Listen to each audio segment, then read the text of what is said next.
Okay, how's it going today, guys? My name is JSP, and I'm making another video here. So this just happened this morning, a press conference the day after the Bears blew a 21-point lead. And this is probably not even just by the Chicago Bears, but by any head coach ever. This is probably one of the worst press conferences I've ever seen, and it shows. So a lot of questions about Chase Claypool, a lot of questions about why they went for it on fourth down, why that play call specifically, and he refuses to take blame for anything. He refuses to admit that he lied. He refuses to give the reasons why, like what is going on with this Chase Claypool thing. He refuses to pretty much say why he was sitting out yesterday and probably for the rest of the season, probably done as a Chicago Bear. He's literally refusing to tell us why this is all happening and what transpired between him and Chase Claypool. I personally don't care because Chase Claypool hasn't done shit for our team anyway, so I literally don't care. But it looks terrible on the Bears. Just the way that they handled it, it looks terrible on Ryan Poles because he traded for that trash dude. And let's just get right into it. Okay, good afternoon. So to recap the game, like I said yesterday, I thought the first half was really good. A lot of good things, a lot of good moments. Certainly saw the offense gelling in a lot of good ways, in terms of being in sync in the passing game, getting the run game going, getting our skill, getting the targets going there. I thought that was really good. I thought the plays, by Luke and the offensive staff were really good too in terms of highlighting Justin's skill. He felt very comfortable in there, and you could see that as we went about through the game. Defensively, I thought we had a good first half too. We had some injuries that we had involved, and I thought the guys that stepped in there and stepped up did a nice job. In the first half. Decent in the run game in terms of the run defense, and then the pass defense was decent there. It was good, and we had some good stops. Played good complementary football. You guys can see the one muffed kickoff Denver had, and then we end up getting complementary football there, pin them down there, got the ball on the 44-yard line, punched it in for a touchdown. So there's a lot of good moments there. To start out the third quarter, really good again. Started out with a good defensive stop and an offensive touchdown. You can't play 3 quarters of really good football and expect to win. Because if you don't play good in those last 15 minutes, this is what happens. Good by us in terms of that. And then really from there going into the fourth quarter, we got to do a better job of finishing, right? We got to do a better job of executing down the stretch. Oh my God, how many times am I going to hear that? Need to do a better job at executing, need to do a better job at finishing. And we're close. Well, how close are we? Because I haven't seen any of that. We're not good at executing. We're not good at finishing.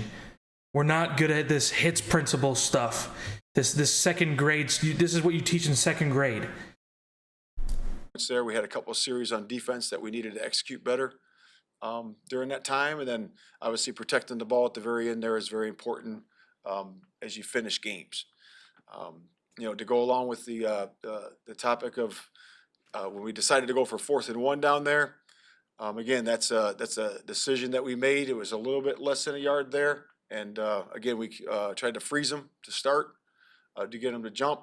They didn't do that. Got our play selection there and got together with the offensive staff. And that's the play that we liked down there going forward. And again, if we execute in that moment. Did you know that now you can use AI in Adobe Express to make literally any image or text for your design? You can make something out of this world. We're going to get it. And then we're going to have the chance to seal the game. And again, they would certainly still have time, but again, the win probability goes up there. You score a touchdown there in that moment.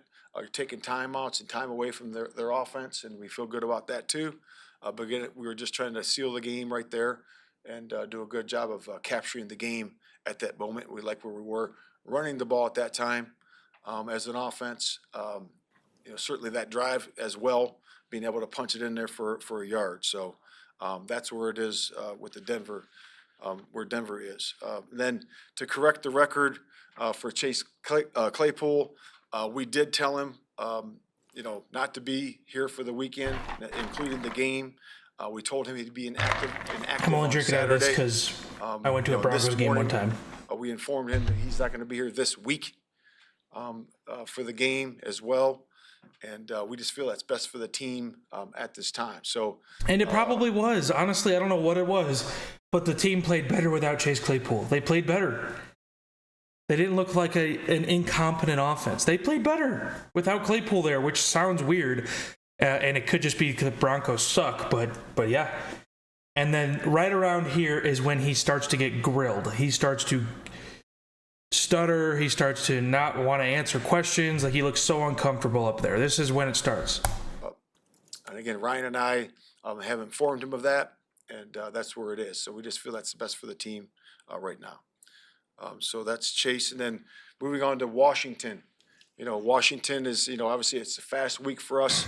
It's important for us to be able to, flip now over to Washington.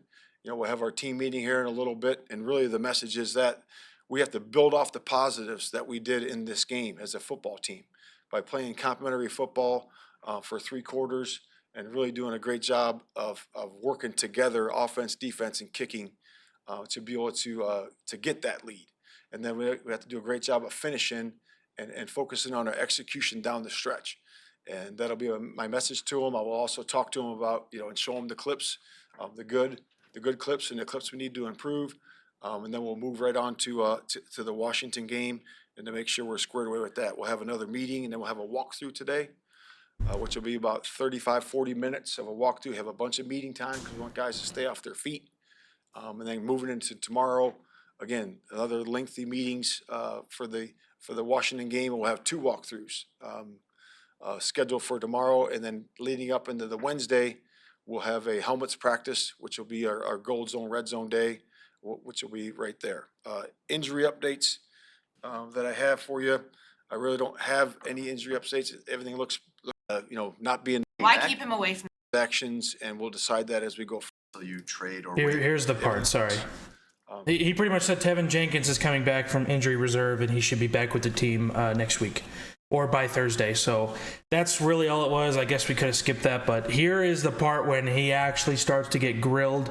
And they honestly, this is the worst I've seen Bears reporters talk to a head coach. Not the worst, but this is like the most hardest questions like in a while. And honestly, I think they went light on him. I would have dug way deeper into him with these questions. Tevin Jenkins is designated to return to practice for that. So with that, I'll open up to questions. Is the plan to keep Chase Claypool away from the team until you trade or waive him? Yeah, right now we're just having him stay, not be in the building this week. And then again, Ryan does all the trades and transactions, and we'll decide that as we go forward. Why keep him away? Why keep him away from the team right now? What is the rationale behind that? Yeah, we just feel that's the best for the team. Why?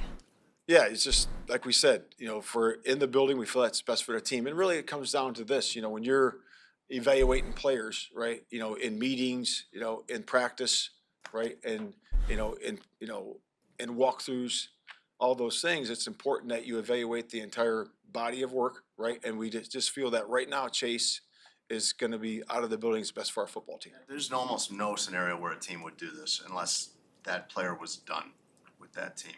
Is that the case with Chase, that he's not going to play for the Bears again? Probably not. He's not going to be in the building this week. So you probably will never see Chase Claypool in a Bears uniform again. So that we'll see where it goes from there. And again, like I said, Ryan handles all those trades and transactions, and we'll see where it goes. You think there's some possibility that then you would have him out of the building? You would tell him not to come to a game. You'd have him out of the building, not to go to another game, and he would somehow be on the team again at some point and play? No, all I'm saying that right almost now never is happens. He's not in the building this week. Yes, he's about to ask this. What transpired with oh my God, I can't talk. What happened between them two that made this go down? He literally won't answer the question. Well, obviously I'll let you see it, but later on he's like, yeah, it's just a work ethic thing, pretty much. And that's on Ryan Poles. If that is true, that's on Ryan Poles. And when you informed him he was going to be inactive? Meaning what? What transpired? Something obviously flared up to the point where he was separated from the team for the remainder of the weekend. Yeah, I would just say that we wanted to, we thought it was best for the team. Yeah. In terms of what transpired is that we informed. Yeah, he says this like 3-4 times. He was inactive and he was not going to be with the team at the game at that point. And then we informed him this morning that he was not going to be here this week. What was his response when you told him he was going to be inactive, and was that here at House Hall? It was over the phone in both instances, and his reaction was, we'll keep it there. It's between me and him. His reaction was probably pissed. That's why he didn't want to answer it.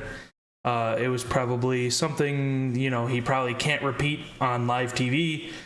And, he said he's going to leave it at that. So I guarantee you it's probably something that Chase Claypool shouldn't be saying in public.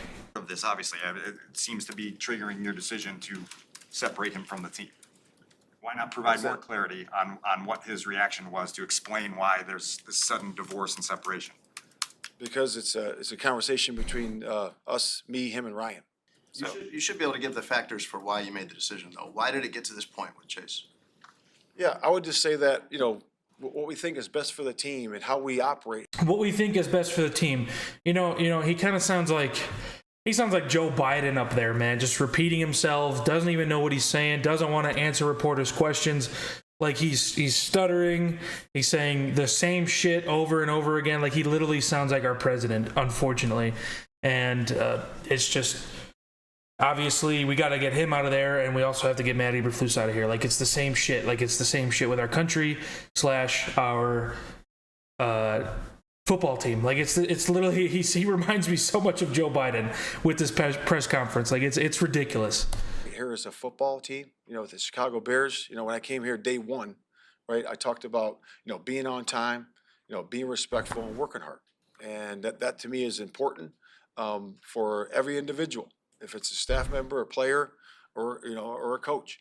And that's where we are. And we feel right now this is the best decision for us. I feel like that answer Is he not indicates those doing are the those issues things, with Matt? Chase. Those are the issues then? The ones you just listed? I'm just saying that's if we have a standard for that. We have standards for that, and if those standards are met. And he finally kind of answered the question, like sort of. He was pretty much saying, hey, Chase Claypool, he's not been on time. He hasn't been having a good work ethic. He has not been, he hasn't been up to that Bears standard. So we told him to stay home, and we told him to stay at home. So he kind of answered the question, kind of didn't. He pretty much kind of clarified what's going on with Chase Claypool, but also didn't specifically say it's going on with Chase Claypool, but he kind of did. This press conference was all over the place, and I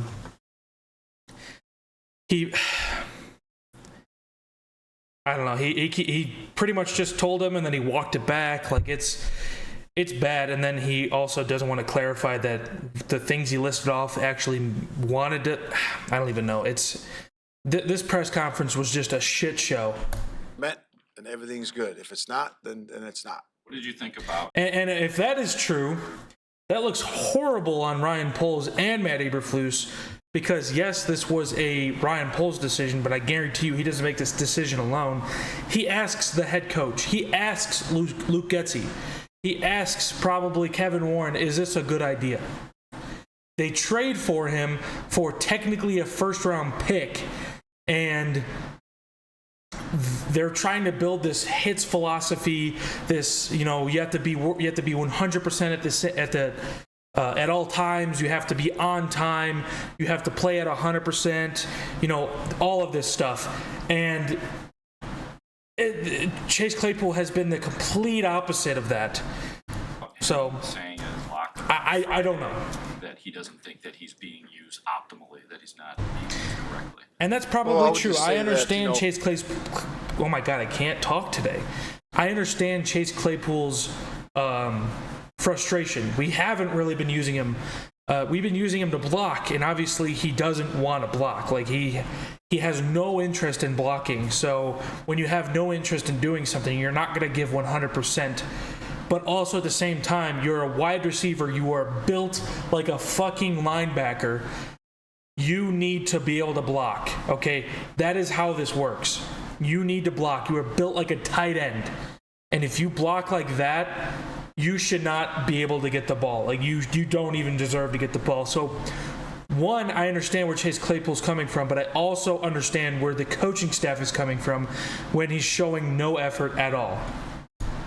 When we're in the situation we got to find ways to find ways to get things done, right? So that's a player, coach, and everything. I really have no reaction to that one way or the other, but I will say this: we got to find ways as players and coaches to put everybody in position to succeed. Matt, Tyke has talked to us about finding the right buttons to push with Chase. How frustrating has it been for you as a staff to try different things with them and obviously not break through? Well, I think when you have when you invest in somebody, right? We invest in all of our players, and I think that's important to find their role. That's our job as coaches, and that's our job as personnel guys, is to say, hey, this is what this role can be for this particular player, and then we got to do a great job as coaches putting them in those positions, and that's what our role as coaches are. Yeah, when you guys practiced Wednesday, Thursday, and Friday, was Chase in his normal starting wide receiver role in those practices? Well, leading up to the week, right, we talked about evaluating each player, right, and talking about, details, right, of their position. And we talked about a lot of, with the position coach, right, and then having each position play. All right, I'm not even going to watch the rest of this. I pretty much just wanted to show you guys that awful press conference and that 5-minute section where they only talked about Chase Claypool. Like I said, I could care less about Chase Claypool. I could care less about Chase Claypool. But I really care about how this was handled, how you lied to the media yesterday, and then you come today into another press conference and pretty much tried to correct yourself, but everyone knew you were bullshitting, and Chase Claypool would actually probably be the one to come out and be like, hey, yeah, they didn't tell me I had a choice. They told me to stay home. And you're the head coach. Don't tell me you didn't know at the time. Don't tell me you didn't know. You knew, and everyone caught you in a lie. And then you try to walk it back, don't tell us the reasons, and then pretty much repeat yourself for 5 minutes after reporters are trying to grill you. And then he finally kind of gives us a hint on why they pretty much let him stay home. I thought that was one of the worst press conferences I've ever seen from a head coach, at least a Chicago Bears head coach, and that was pretty ridiculous. This guy needs to go, and if he doesn't go soon, I don't know if he's going to go at all, and that's pretty disappointing, especially for a fan, especially for the players. If you have any sort of pride, I already know Matt Eberflus. He's lying again. He keeps saying that the locker room is tight. The locker room, we haven't lost the locker room yet. Yeah, my ass. You're lying. We all know you're lying. Nobody respects you. Nobody. You are 3-18 as a head coach. You literally don't know how to win games. You don't know how to win football games. Nobody respects you as a coach. Nobody. I don't. The players don't. I guarantee you Ryan Poles doesn't, but he doesn't know what to do yet. He doesn't know if he should fire him, if he should find another head coach. He might be looking right now for a new head coach. Who knows? But maybe it's a short week and maybe they'll fire him after Thursday. Who knows? But nobody respects you, man. Like you have to read the room. Stop saying, oh yeah, we'll look at the positives and we'll build off of it. You have lost 14 straight games. There is no positives. You are the negative. You have to look at yourself and say, hey, I am the negative. I take accountability. Go look at Mike Tomlin's press conference yesterday. That is how you become a head coach, and that is how you become a head coach for a team for 20 plus years, just like him. He takes accountability.